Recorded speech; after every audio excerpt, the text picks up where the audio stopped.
Hi, dear bankers. Welcome to EduTap. This is JAP 10 MCQ a day series of Indian economy and Indian financial systems.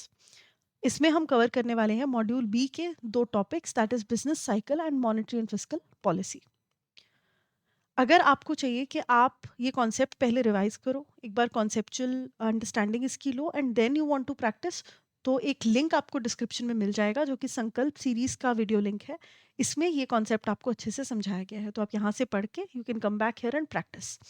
साथ ही एक और link आपको description में मिल जाएगा जो कि एक डॉक्यूमेंट का है जिसमें previous year questions, most important MCQs and most important topics आपको मिल जाएंगे जो कि आपके एग्जाम में बहुत मदद करेंगे।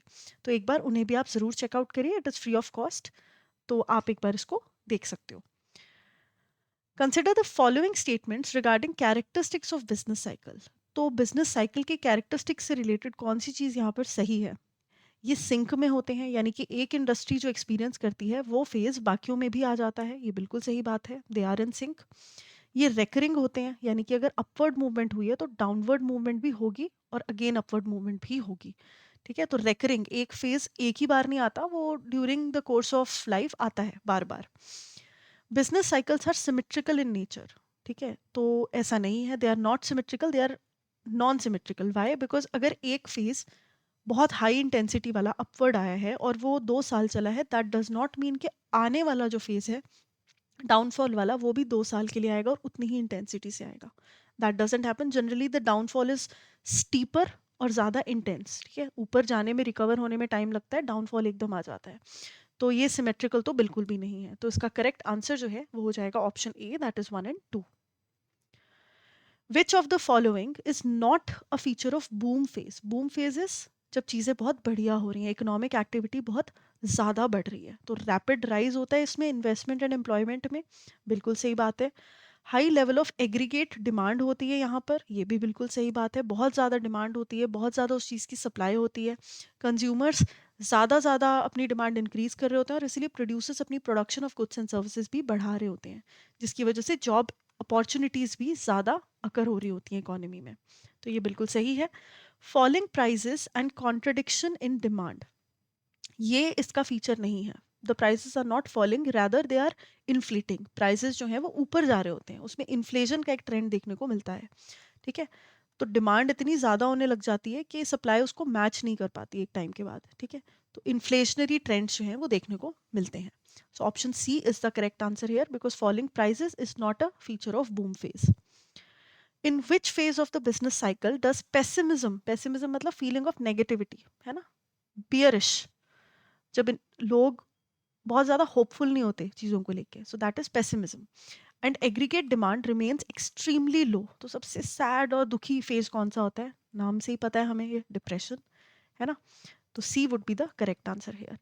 तो boom is the best phase, जब इकोनॉमिक अपनी जो हालतें हैं वो बहुत बेस्ट, अच्छा परफॉर्म कर रही हैं, पीक, है ना। नीचे जाती है चीज़ें, दैट इज कॉल्ड रिसेशन। सबसे जब डीप, कहते हैं ना, लोएस्ट हिट करती है और वहां पर जब स्टेगनेंट का फेज आ जाता है, दैट इज कॉल्ड डिप्रेशन। और वहां से जब दोबारा होप वापस आने लगती है, that is called recovery. Consider the following statements about monetary policy in India. तो ये मिनिस्ट्री ऑफ फाइनेंस के द्वारा मैनेज करी जाती है? नहीं, ये आरबीआई के द्वारा मैनेज करी जाती है। First of all, it's main tool include regulation of money supply, interest rate and availability of credit. Yes, क्योंकि मनी सप्लाई, इंटरेस्ट रेट को कंट्रोल कर कर आरबीआई क्रेडिट की अवेलेबिलिटी को कंट्रोल करता है, जिससे कि फर्दर मनी सप्लाई कंट्रोल होती है और इसका इम्पैक्ट क्या होता है कि इन्फ्लेशन को हम बढ़ा या कम कर सकते हैं। ठीक है, तो मेन टूल्स जो है, ये वाली बात बिल्कुल सही है। It can either be expansionary and contractionary, ये भी सही है। एक्सपेंशनरी पॉलिसीज मतलब जब हमने मनी सप्लाई को बहुत बढ़ाना होता है, कॉन्ट्रैक्शनरी मतलब जब हमने इसको रोकना होता है, ठीक है, कम करना होता है। तो इसको हॉक एंड वो भी कहा जाता है, डव एंड हॉक, है ना। तो dovish policies are expansionary policies, जैसे डव अपने पंख फैला देता है ना, तो बढ़ जाती है, एक्सपैंड हो जाते हैं, तो expansionary policies. And hawk, hawk क्या करता है? देखता है अपने टारगेट को और वो उसको गायब कर देता है ना। तो दैट इज व्हाट, पैसा दिखा आरबीआई को और अपनी कॉन्ट्रैक्शनरी या हॉकिश पॉलिसीज लगा के उन्होंने पैसा मार्केट से गायब कर दिया। So that is what, that is how you can remember it. इसके अलावा बहुत सारे सिनोनिम्स हैं इसके जो आप याद रख सकते हो, ठीक है। एक्सपेंशनरी एंड कॉन्ट्रैक्शनरी पॉलिसीज के बहुत सारे सिनोनिम्स हैं, उनको एक बार जरूर याद करना। So which of the following statement is correct? We have already answered this, B would be the correct answer here. Which of the following tools of monetary policy is used to control liquidity? Excuse me, just get back. Yeah. Which of the following tools of monetary policy are used to control liquidity in the economy without any collateral? बिना कुछ गिरवी रखे ऐसी कौन सा tool है जिसकी help से बैंक्स पैसा मांग सकते हैं आरबीआई से, है ना? तो ऐसी एक ही है, that is standing deposit facility. बाकियों के केस में कोलेट्रल रखना पड़ता है, स्टैंडिंग डिपॉजिट फैसिलिटी के केस में नहीं रखना पड़ता। क्यों नहीं रखना पड़ता? क्योंकि ये एक तरीके से बैंक्स पैसा मांग नहीं रहे आरबीआई से उधार। आरबीआई इज आस्किंग कि अगर आपके पास एक्सेस कैश पड़ा है, बैंक्स अगर आपके पास 100 करोड़ कैश पड़ा है and you don't want to give it away as lending, मैं आपको एक छोटा सा रेट प्रोवाइड करता हूँ, इंटरेस्ट रेट, आप मेरे पास पार्क करो एक्सेस कैश को। तो इस चीज़ में जब आरबीआई सामने से आके वो ऑप्शन दे रहा है बैंक्स को कि मेरे पास कैश आप पार्क करो एक्सेस वाला, तो कोलेटरल मांगने का तो सवाल ही पैदा नहीं होता, right?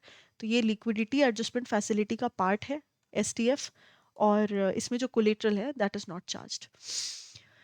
Consider the following statements regarding marginal standing facility and standing depository facility. अब ये LAF के parts हैं, सॉरी या ये दोनों LAF के parts हैं, that is liquidity adjustment facility, इसके साथ repo भी LAF का part आ जाता है। इन दोनों में comparison यहाँ पर किया गया है। Under MSF,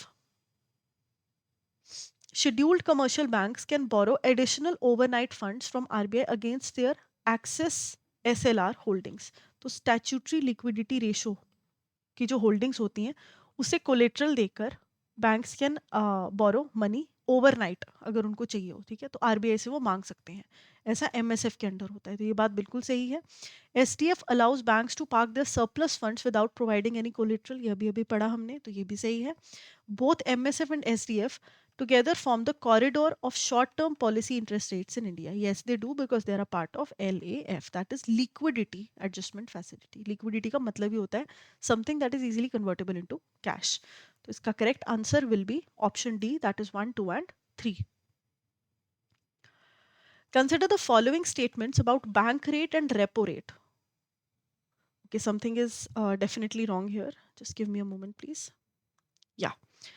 So the bank rate is a long-term lending rate while the repo rate is mainly for short-term borrowing. ठीक है, तो ये चीज़ जो है ये सही है। बैंक रेट थोड़ा सा लॉन्ग टर्म हो सकता है, लेकिन repo rate is mainly for overnight borrowing.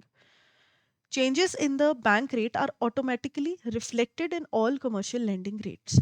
तो ये इंटायरली सही नहीं है, क्योंकि ये ऑटोमेटिकली रिफ्लेक्ट नहीं होते, बिकॉज रीफाइनेंसिंग आती है बीच में, ठीक है। तो बैंक रेट आप बस इतना समझ लो कि बैंक रेट डायरेक्टली जो बैंक्स के लेंडिंग रेट हैं, बैंक रेट मतलब वो रेट जिससे बैंक आरबीआई से पैसा ले सकता है, कमर्शियल बैंक्स आरबीआई से पैसा ले सकते हैं, और लेंडिंग रेट्स मतलब जो कस्टमर्स को जिन रेट्स पर वो लोन्स देते हैं, तो इनका डायरेक्ट रिलेशन नहीं है, ठीक है, तो they are not automatically connected. Repo rate changes directly, repo rate changes directly influence short term borrowing cost of bank and thereby impact liquidity. ये सही बात है। रेपो रेट जो है वो एकदम से जो शॉर्ट टर्म बोरोइंग है उसको इम्पैक्ट करता है बैंक्स की, और इसीलिए बैंक्स के पास जो लिक्विडिटी मेंटेन हो रही है उसे भी इम्पैक्ट करता है। बैंक, अब आरबीआई ने मान लो 100 रुपए किसी बैंक के पास पड़े हैं, आरबीआई ने रेपो रेट को या लेट्स से बैंक को चाहिए 100 रुपए आरबीआई से, ठीक है। अब आरबीआई ने रेपो रेट 5% से हटाकर एकदम से 12% कर दिया, महंगा कर दिया रेपो रेट, बिल्कुल महंगा कर दिया। तो अब बैंक्स की जो लिक्विडिटी, अवेलेबल लिक्विडिटी है वो कम हो जाएगी ना, बिल्कुल हो जाएगी, क्योंकि banks will borrow less from RBI. तो that is how it impacts the liquidity. तो ये जो स्टेटमेंट है ये बिल्कुल सही है। Option A would be the correct answer here. Which of the following instrument was introduced to maintain to manage liquidity during the pandemic by providing funds to small finance banks at repo rate? ये चीज़ तो आपको याद ही रखनी है हमेशा कि pandemic के time पर, कोविड-19 के टाइम पर, जो हमारा SLTRO है, that is long term repo operations, LTRO is long term repo operations, और उसमें जो स्पेशल LTRO है वो स्पेसिफिकली डिज़ाइन किया गया था, बना था to manage the pandemic situation, ठीक है, manage the liquidity during pandemic situation. Consider the following statements about STF. तो एसटीएफ के बारे में क्या क्या चीज़ें सही हैं? आरबीआई ये फैसिलिटी देता है to absorb liquidity from the banking system without collateral, तो this is correct. Deposit under STF are considered as a part of CRR maintenance, ये भी सही है। STF acts as a floor rate of the liquidity adjustment facility, this is also correct. क्या मतलब है इन चीज़ों का? अब इसका आंसर तो हो गया option A, that is 1 and 3, ठीक है। तो क्यों है ऐसा? Let me just tell you. It allows RBI to absorb liquidity from the banking, ये बिना कोलेटरल वाली बात तो हमें ऑलरेडी पता है। Deposits under STF are considered part of CRR maintenance, तो सीआरआर के टाइम पर तो हमें सिर्फ कैश मेंटेन करना होता है, कैश रिजर्व रेशो। ये मैं आपको फटाफट से कॉन्सेप्ट बता देती हूँ। देखो, हाँ, कैश के फॉर्म में ना कुछ पैसा हर बैंक को अपने पास रखना पड़ता है और उसको आरबीआई के पास भेजना पड़ता है।